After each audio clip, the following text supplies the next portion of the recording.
சில சமயத்துல என்ன அது சீக்கிரமா முடிக்கிறக்கா சொல்லலாம். ஆனா எல்லாருடைய பேரை சொல்றது அவங்களுக்கு நம்ம ஒரு பெருமையை ஏற்படுத்துறதா இருக்கும்.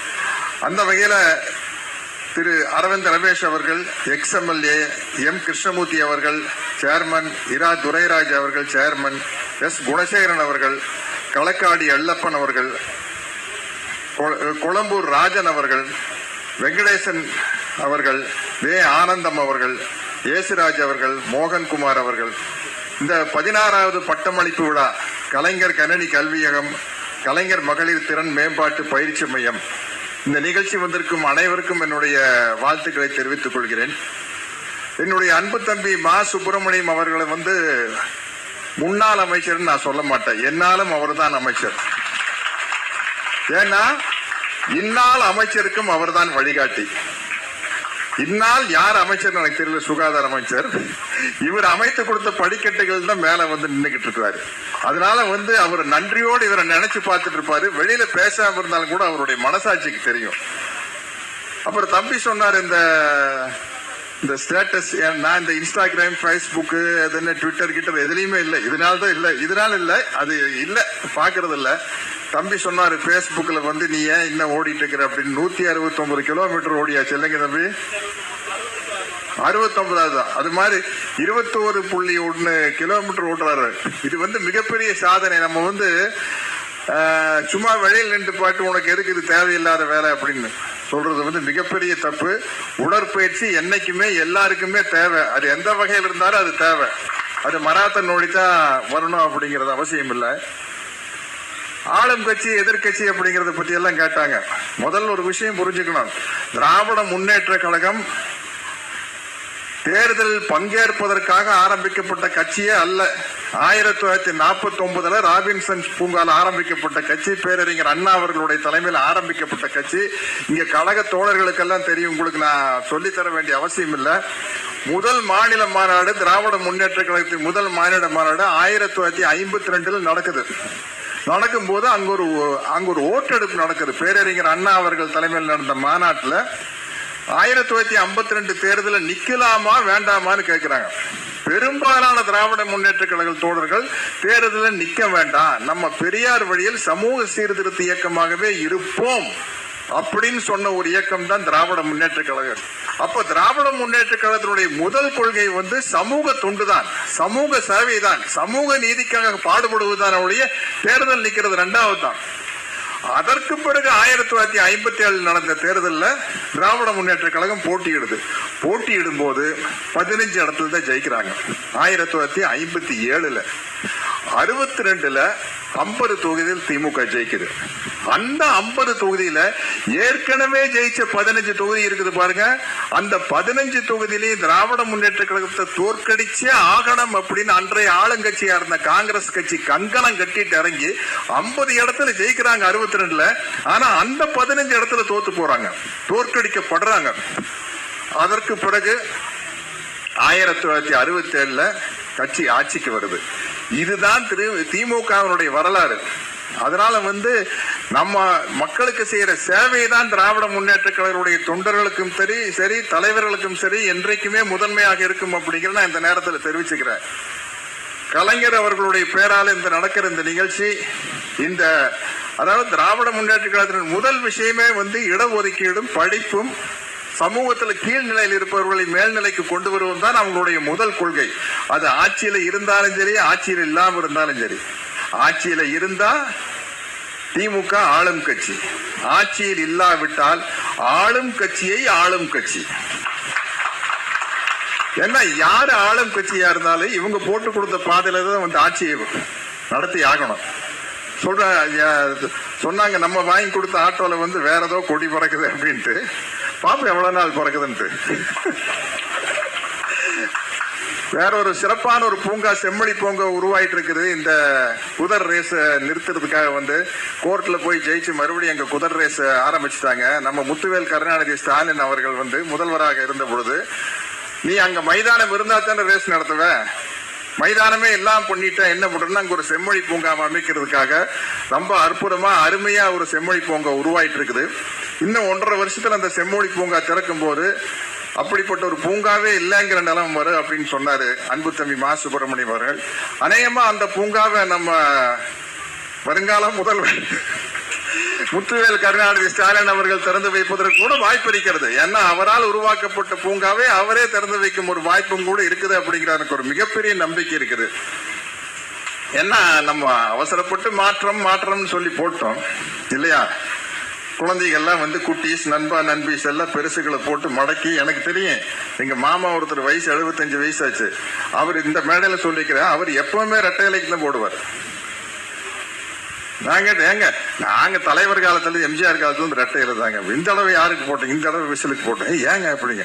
என் பொண்ணு வந்து அடம் பிடிச்சி போட வச்சிருச்சுங்க. ஏங்க அதுக்காக வந்து உங்க ரெட்டை இலையை விட்டு கொடுத்துட்டு போடலாமா அப்படின்னாரு. இப்ப அதே பொண்ணு அடம் பிடிக்குன்னு நினைக்கிறேன். அடுத்த தேர்தல் வரையில் உங்களுக்கு எந்த கட்சி எந்த சின்னம் பிடிக்குமோ அந்த சின்னத்துல போட்டுருங்க அடம் பிடிக்கும்.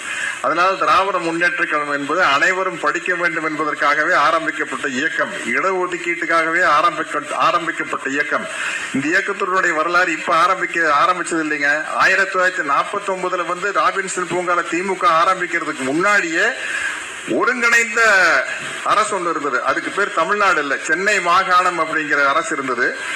அது வெள்ளக்காரன் காலத்திலேயே இருந்தது. அப்ப ரெண்டு கவர்மெண்ட் சேர்ந்து ஆட்சி நடத்துற மாதிரி ஒரு நிலைமை இருந்தது. அப்ப 1961 பனகல் அரசர் தலைமையில அப்ப வந்து முதலமைச்சர் சொல்லுவாங்களா கவர்னர் ஜெனரல் சொல்லுவாங்களா எனக்கு சரியா தெரியல. 1921 இருந்து 26 வரைக்கும் பனகல் அரசருடைய ஆட்சி நடந்தது. அதாவது கிட்டத்தட்ட ஜஸ்டிஸ் பார்ட்டியினுடைய ஆட்சி, நீதி கட்சி ஆட்சிங்கிறது வந்து திமுக கட்சியினுடைய மூத்த தலைமுறை அப்படின்னு வச்சுக்கலாம். அவங்க காலத்துல தான் முதல் இடஒதுக்கீடை கொண்டு வராரு. அதுக்கப்புறம் ஒரு மிகப்பெரிய சூழ்ச்சி நடந்துட்டு இருந்தது. சமஸ்கிருதம் படிச்சாதான் மெடிக்கல் காலேஜில் சீட்டு கிடைக்குன்னு ஒரு நிலைமை இருந்தது. சமஸ்கிருதத்துக்கு மெடிக்கல் காலேஜுக்கு ஏதாச்சும் சம்பந்தம் இருக்குதா? மெடிக்கல் காலேஜுக்கு சமஸ்கிருதத்துக்கு என்னங்க சம்பந்தம்? சமஸ்கிருதம் தெரிஞ்சால்தான் மெடிக்கல் காலேஜில் இடம் கிடைக்குன்னு இருந்தது. ஏன்னா அப்பதான் குறிப்பிட்ட பிரிவினர் மட்டும் டாக்டர் ஆக முடியும் அப்படிங்கிறா. அதை ஒழித்ததும் அந்த நீதி கட்சி தான், அந்த ஜஸ்டிஸ் பார்ட்டி தான். இடஒதுக்கீட்டு கொண்டு வந்தது அவங்க தான். சில கிராமங்கள்ல வந்து பிற்படுத்தப்பட்டோர் மட்டும் போற பஸ்ல பட்டியலின மக்கள் ஏறக்கூடாது அப்படிங்கிற ஒரு நிலைமை இருந்தது. அதை அடிச்சு உடைச்சது ஜஸ்டிஸ் பார்ட்டி தான். ஜஸ்டிஸ் பார்ட்டி என்ன சொன்னாங்கன்னா, இனிமே அப்படி இருந்தா லைசன்ஸ் ரத்து செஞ்சிருவோம் அப்படின்னு சொன்னாங்க. இப்படிப்பட்ட தலைவர்களின் நீச்சி தான் திமுக ஆட்சி. அதனாலதான் இன்னைக்கு யாரு கட்சி ஆரம்பிச்சாலும் யாரு ஆட்சிக்கு வந்தாலும் எங்களுடைய கொள்கை தலைவர்கள் பெரியார் அம்பேத்கர் சொல்லித்தான் ஆகணும். எங்களுடைய 2 கண்கள் திராவிடமும் தமிழ் தேசியமும் அப்படின்னு சொல்லித்தான் ஆகணும். அந்த நிலைமைக்கு அந்த கட்டாயத்துக்கு தள்ளப்பட்டதுதான் திராவிட இயக்கத்தின் மிகப்பெரிய சாதனை. திராவிட இயக்கத்தின் மிகப்பெரிய சாதனை என்ன? அந்த நிலைமைக்கு தள்ளப்பட்டதுதான் அதனுடைய மிகப்பெரிய சாதனை.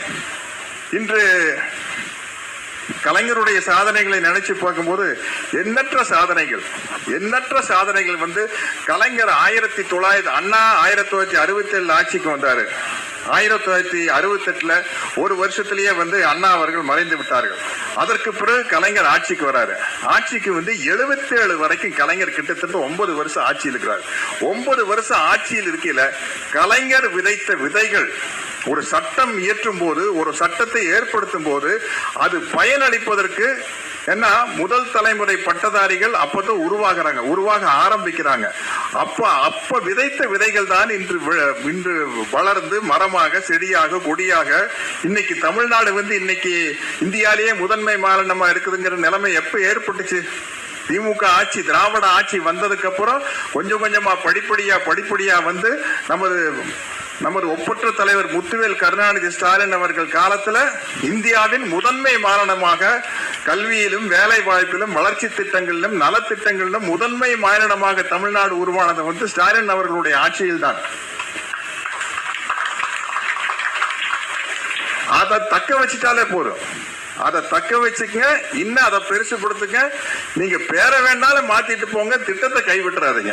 ஏன்னா மக்கள் நலன் தான் முக்கியம். யாரு ஆட்சியில் இருக்காங்க அப்படிங்கிறது முக்கியம் இல்ல, மக்கள் நலன் தான் முக்கியம். ஆகையால் இன்று ஆட்சியில் இருப்பவர்களும் கூட திராவிட முன்னேற்ற கழகம் வகுத்து தந்த பாதையில் பயணம் செய்யுங்கள்.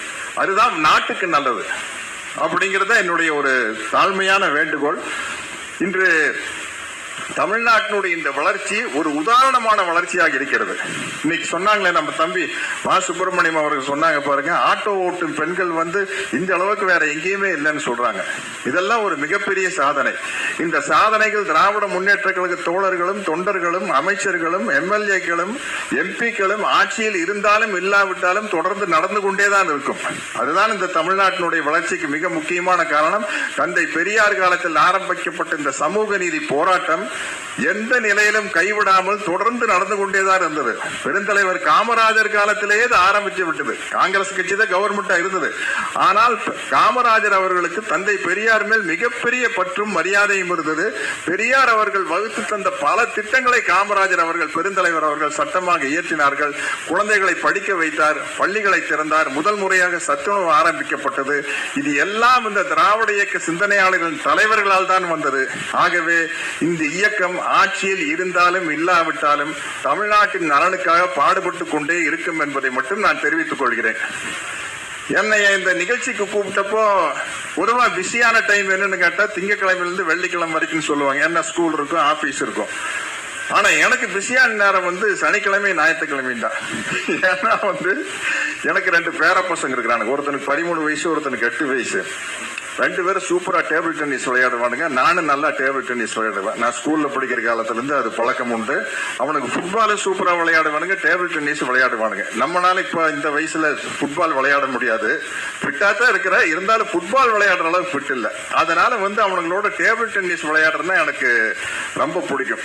அதனால மத்த நாள்ல கூப்பிட்டாலும் கூட நான் ஏதாச்சும் ஒரு நிகழ்ச்சிக்கு வந்துடுவேன். சனிக்கிழமை ஞாயிற்றுக்கிழமை கூப்பிட்டா ஏதாச்சும் ஒரு டூப் அடிச்சு தப்பிச்சுக்குவேன். ஆனா என்னுடைய அன்பு தம்பி மா சுப்பிரமணியம் அவர்கள் சொன்ன மாதிரி என்னுடைய தம்பி கருணாநிதி கூப்பிட்டப்போ கண்டிப்பா வரேன் தம்பி அப்படின்னு. அவருக்கு ஒரு சின்ன ஆச்சரியம். நான் சொன்னேன், திமுக ஆளுங்கட்சியா இருந்தாலும் கூட ஏதாச்சும் டூப் அடிச்சு தப்பிச்சுக்குவேன். எதிர்கட்சியாக இருக்கையில நிச்சயமாக திமுகவிற்கு துணையாக நிற்பேன். ஆளுங்கட்சினா போய் அட்டை மாதிரி ஒட்டிக்கிறது, எதிர்கட்சியா இருக்கையில போய் பயந்து பம்பி போறத கட்டப்பா நான் அல்ல.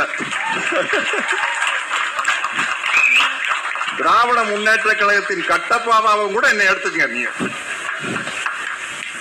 என்ன, நான் ஒரு பொதுவான மனிதன் தான். நான் பெரியாருடைய தொண்டன், அதுதான் என்னுடைய நிலைப்பாடு. ஆனால் பெரியாருடைய தொண்டன் மிகவும் இணக்கமா இருக்கும் அரசியல் இயக்கம் திராவிட முன்னேற்ற கழகம் தான். அதனால் திராவிட முன்னேற்ற கழகத்திற்கு துணையாக பக்கபலமாக அப்படின்னு எல்லாம் சொல்றதுக்கு நான் விரும்பல. ஏன்னா அது ஒரு பெரிய ஆலமரம். அந்த ஆலமரத்துல எத்தனையோ விழுதுகள் இருக்குது. நான் அந்த ஆலமரத்தினுடைய நிழல்ல இளைப்பாடுறவன். ஏன்னா இன்னைக்கு எங்களுக்கு இன்னைக்கு நடிக்கிறதுக்கு 4 காசு கொஞ்சம் எக்ஸ்ட்ரா கிடைக்குனாலும் கூட தமிழ்நாடு நல்லா இருக்கிறதுனால தான் மக்கள் கையில காசு இருக்குது, சினிமா பார்க்க வர்றாங்க. அதனால நம்மளுக்கு நல்ல சம்பளம் கிடைக்குது. அதனால எந்த வகையில பார்த்தாலும் இந்த சமூக நீதி கோட்பாட்டை முதன்மையாக கொண்டிருக்கும் இந்த கழக இயக்கம் தான் தமிழ்நாட்டுக்கு எப்பொழுதுமே காவலனாக இருக்கும் என்று கூறி உங்களிடமிருந்து விடைபெறுகிறேன். நன்றி, வணக்கம். ஓகே, 10 நிமிஷம் தானா?